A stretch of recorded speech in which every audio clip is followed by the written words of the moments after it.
As police delved into the disappearance of 34-year-old hairstylist Jolene Cummings, their focus swiftly shifted to her peculiar co-worker, Jennifer Seibert.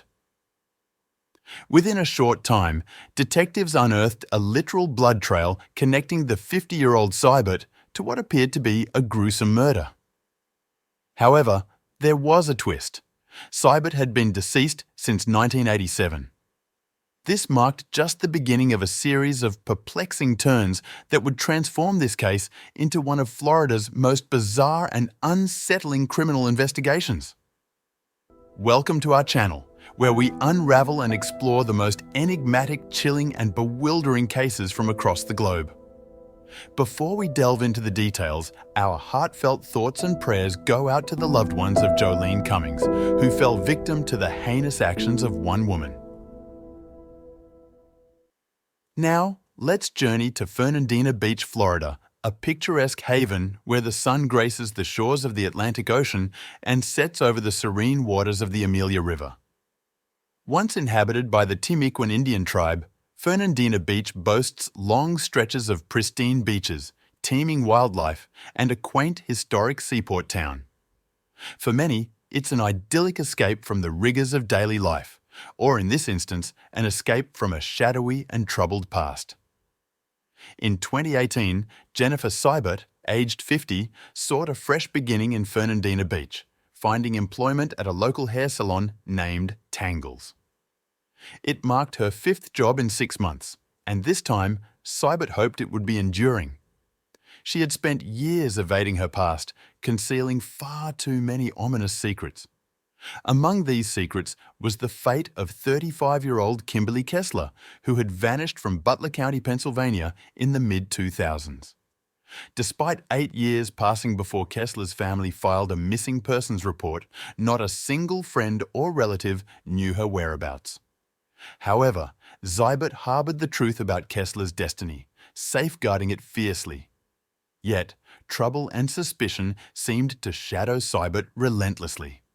She perceived a constant threat of betrayal, convinced that others conspired against her, a paranoia that followed her even to Tangles. On May 18, 2018, tensions reached a boiling point between 50-year-old Jennifer Seibert and her co-worker, 34-year-old Jolene Cummings, at Tangles Hair Salon. Jolene seemed to possess an uncanny intuition about Seibert's past, relentlessly probing her with questions and openly expressing her suspicions to their colleagues. This relentless scrutiny pushed Seibert to her breaking point. On that fateful day, Jolene caught Seibert eavesdropping, and when she stepped outside with another co-worker, Seibert deliberately followed, prompting Jolene to confront her directly. Jolene accused Seibert of being fake and labelled her as crazy. Seibert didn't engage in argument, already devising a plan to deal with Jolene. The following day, during their shift at the salon, Seibert struggled to maintain composure, uncertain if she could execute her plan successfully. Jolene's persistent requests for assistance with clients only added to Seibert's frustration. Seibert feigned confusion when approached by Jolene, pretending to be preoccupied with her phone behind a wall. Despite Jolene's cheerful demeanour with clients, tension simmered beneath the surface. May 13, 2018, marked Jolene's birthday and Mother's Day, and she was eagerly anticipating celebrating with her 3 young children. Surveillance footage captured Seibert at a gas station in the early hours of May 13th, explaining to the manager that her facial scratches resulted from an altercation with a friend's ex-boyfriend. She requested to use the manager's phone to call a taxi, citing the need to return to the salon for additional cleaning. Meanwhile, at 1 p.m. on May 13th, Jolene's ex-husband, Jason Cummings, awaited her arrival at a Winn-Dixie in Hilliard, prepared to hand over their 3 children to her custody. On May 13, 2018, Jolene Cummings, a 34-year-old hairstylist, was notably absent, which raised concerns among her ex-husband, Jason Cummings, particularly since it was her birthday and Mother's Day. Jason, worried about her well-being, attempted to contact her, but his calls went unanswered. Eventually, he decided to return home with their children, feeling deeply concerned. Later that afternoon, Jason reached out to Jolene's mother, Ann Johnson, who shared his worries. Ann then reported her daughter missing to local law enforcement. The sheriff's department promptly issued a missing persons flyer and, on the morning of May 15th, visited Tangle's hair salon, where they sought to speak with Jennifer Seibert, believed to be the last person to have seen Jolene. However, when Seibert learned about the police's arrival, she immediately fled the scene, claiming to have concerns about a stalker who could track her down if her name entered police databases. This behaviour raised suspicion, prompting officers to scrutinise Seibert further. Investigators discovered that Seibert had provided false addresses, and when they located her, she was found asleep in her car at a rest area in St. Johns County. Seibert had bandages on her face and hands, which she attributed to injuries sustained from riding her bike into a tree branch. It was apparent that she had been living in her car for some time. Meanwhile, authorities found Jolene's abandoned SUV in a Home Depot parking lot. Surveillance footage revealed that someone exited the vehicle shortly after it entered the lot at 1:17 a.m. on May 13th, but it was not Jolene. It was Jennifer Seibert. Seibert was arrested for the theft of Jolene's car on May 16th and taken into custody. However, during the booking process, authorities made a startling discovery. The social security number Seibert provided belonged to a deceased individual who died in a car crash in 1987. Fingerprint analysis confirmed that Jennifer Seibert was, in fact, Kimberly Lee Kessler, the missing woman from Butler County, Pennsylvania. The revelation of Kessler's true identity sparked further investigation into her past, raising questions about her involvement in other unsolved disappearances. Kessler's childhood appeared normal until her early teens, when classmates noticed a drastic change in her demeanour, describing her transformation as if she had become a completely different person. Kimberly Lee Kessler's transformation from a seemingly normal teenager to a frightening and violent individual was profound, according to those who knew her. Former classmates described how she transitioned from running with the popular crowd to becoming someone to be feared, with a violent temper and extreme reactions to perceived slights. Ray Wyant, a classmate who observed Kessler's change, described her as scary, noting that everyone was frightened of her. Another acquaintance, Tim Barnes, who dated and lived with Kessler for a brief period after high school, recalled her explosive rages and violent behaviour. Barnes recounted instances where Kessler killed his cat with a shotgun, stabbed him in the chest, and assaulted his father. In 1987, the same year of Jennifer Seibert's supposed death, Kessler's brother Bob was involved in a motorcycle accident that claimed the life of his friend. Rumours circulated that someone, potentially Kessler, had run them off the road.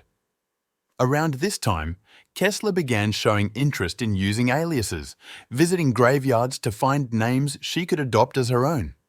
Kessler's history of assuming false identities continued into adulthood.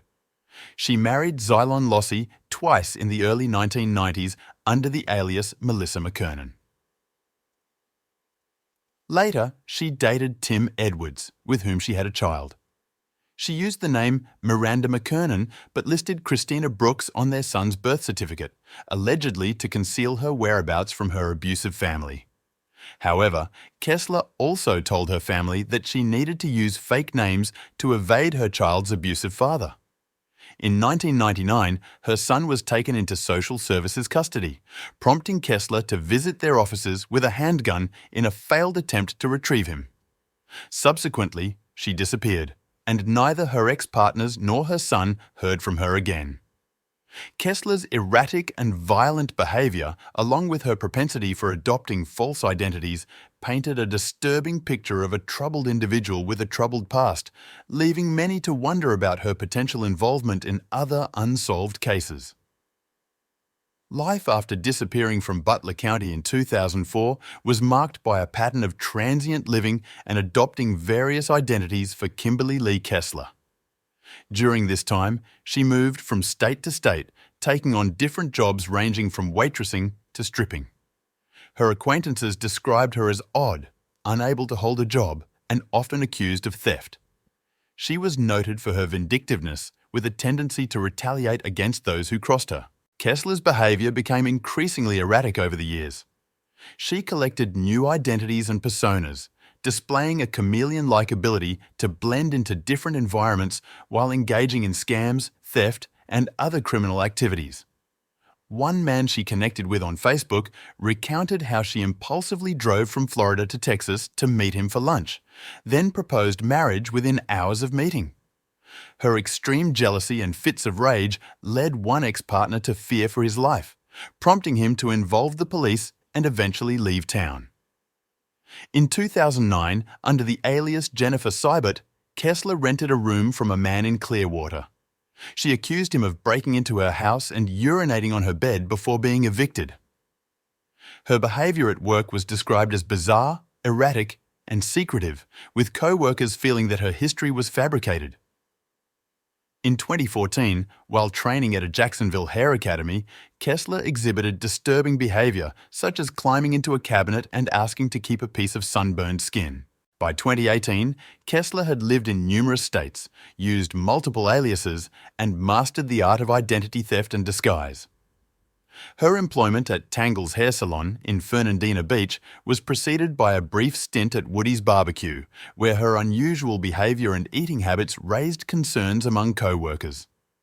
Overall, Kessler's post-disappearance life was characterized by a nomadic existence marked by criminal activity, erratic behavior, and the constant reinvention of her identity, culminating in her involvement in the disappearance of Jolene Cummings, under the alias Jennifer Seibert. May 13, 2018, the morning after Jolene Cummings disappeared, surveillance cameras captured Kessler driving Cummings' SUV into a Home Depot parking lot at 1:17 a.m.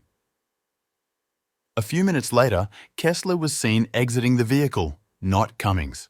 This pivotal moment placed Kessler at the scene where Cummings' vehicle was abandoned. As investigators delved deeper into Kessler's digital footprint, they uncovered a disturbing pattern of searches and behaviors leading up to Cummings' disappearance. Weeks before the event, Kessler had photographed Cummings' appointment diary and conducted searches related to missing persons, bodies not being found, and methods of committing murder. She also looked up information on meth addicts and plastination, a technique used to preserve anatomical specimens. On May 5th, just days before Cummings went missing, Kessler's suspicious behavior at a boating supply store raised concerns. She purchased heavy-duty zip ties, prompting an employee to contact the authorities due to her unsettling demeanor. Despite Kessler's initial refusal to cooperate with law enforcement and her request for legal counsel during interrogation, the mounting evidence against her painted a damning picture. Her calculated actions, including surveillance of Cummings, internet searches related to murder, and purchasing items potentially used in a crime, indicated premeditation and planning. Sheriff Bill Leeper announced on May 22, 2018, that investigators had reason to believe Jolene Cummings was deceased, and Kessler was being held on a $500,000 bond. The intensive search for Cummings' body commenced as authorities continued to build their case against Kessler. Surveillance footage from the day of Jolene Cummings' disappearance revealed Kimberly Kessler's suspicious activities.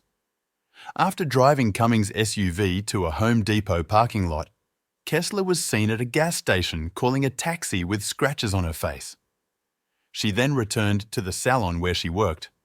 Subsequent video footage captured Kessler purchasing items from Walmart, including trash bags, gloves, an electric knife, and a large bottle of ammonia. She was later observed struggling to move heavy trash bags to a dumpster near the hair salon. Extensive blood evidence was discovered at the salon, implicating Kessler in the crime. Blood stains were found throughout the reception area, desk, walls, chairs, cabinets, and sink. Luminol testing revealed blood on a mop and mop strokes on the floor, suggesting an attempt to clean up the crime scene. A tote bag dumped outside the salon also tested positive for blood. Investigators found additional blood evidence linking Kessler to the crime in her storage unit, including blood on her black combat boots, a sock, and a pair of scissors. They also discovered various items, including multiple license plates, cell phones, wigs, and cut ponytails. Kessler's online search history revealed disturbing queries about dismemberment, along with numerous searches related to Cummings' name over a 48-hour period. When Kessler was arrested, deputies noted injuries on her hands, arm, wrist, and thighs, as well as a missing patch of hair from her head and a bite mark on her thumb. Investigators believe Kessler dismembered Cummings' body and disposed of it in a dumpster. That the bags were heavy. Despite extensive efforts by law enforcement and the FBI to locate Cummings' body in a landfill, they were unsuccessful. Kessler, held on a $500,000 bond, contacted her mother, instructing her to retrieve her belongings, including a motorbike and bicycle. She attributed media coverage to the Illuminati and made bizarre claims during her interactions with law enforcement. Kessler's behaviour, including hunger strikes and requests for relocation to psychiatric facilities, prolonged the legal process. She was indicted for first-degree murder in September 2018, but her trial did not begin until November 2021 due to her disruptive actions. Now weighing whether murder suspect Kimberly Kessler is mentally competent and whether she'll need to be force-fed. This follows bombshell testimony this morning where those overseeing Kessler's care say she has refused to eat and now weighs 74 pounds, down from 89 last month. There's a presumption of competence. Dressed in a jailhouse suit for inmates on suicide watch, Kimberly Kessler appeared cheerful, even slightly smiling at times. It didn't last. Also assistant public defender. After being led from view, she turned her anger toward the judge. A psychologist testified that Kessler exhibited unstable mental health and voiced delusional beliefs. She has voiced, in my opinion, delusional beliefs that the food is been poisoned. Kessler's dramatic weight loss, dropping from 196 to just 74 pounds, was attributed to her hunger strike, although she reportedly started eating again after being seen binge-eating peanut butter and jelly sandwiches. However, Kessler's behaviour has complicated the competency analysis, with criminal defence lawyer Janet Johnson noting that it's challenging to determine whether her actions stem from a lack of understanding or a deliberate statement. Despite multiple competency hearings and courtroom outbursts leading to delays, a judge ultimately ruled Kessler competent to stand trial. Kimberly Kessler's behaviour was not indicative of delusion, but rather manipulation and psychopathy. Despite her attempts to portray herself as mentally ill, jurors recognised her cunning nature. Kessler's actions in the Nassau County Jail were described as traumatising to guards and staff, leading to a sense of relief when she was transferred. During her time in jail, she engaged in disturbing behaviour, including starving herself, smearing feces, stripping naked, and verbally abusing staff. At her court appearances, Kessler continued her disruptive behaviour, making repeated outbursts and accusations. However, despite her attempts to discredit the case against her, a jury found her guilty of first-degree murder based on overwhelming circumstantial evidence. She was subsequently sentenced to mandatory life in prison. During a press conference, Nassau County Sheriff Bill Leeper emphasized the closure brought by Kessler's conviction, noting the chilling impact of her actions on the community. The account paints a chilling picture of Kimberly Kessler, suggesting the possibility that she may have been a serial killer. Investigators discovered a list of over 60 names on Kessler's phone, labelled with disturbing descriptors like Satanist, witch, and evil murderous gang. Among these names were Kurt Christopher Allen, who died in Jacksonville in 2014, and Grace Darling Bartley, who passed away in Kessler's hometown in 2009. Notably, Kessler had stabbed at least 2 men prior to Jolene's murder. Kessler's penchant for disguises may have been driven not only by her mental instability, but also by warrants out for her arrest in multiple states. Her refusal to disclose the location of Jolene's remains further underscores her callousness and lack of remorse.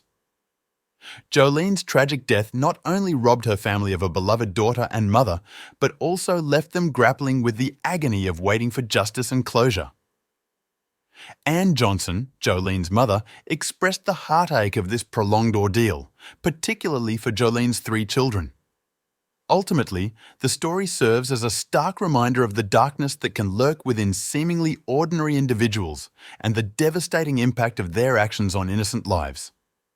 If you found this story compelling, don't forget to like, comment, and subscribe to the channel. Hit the notification bell to stay updated on our latest shocking cases.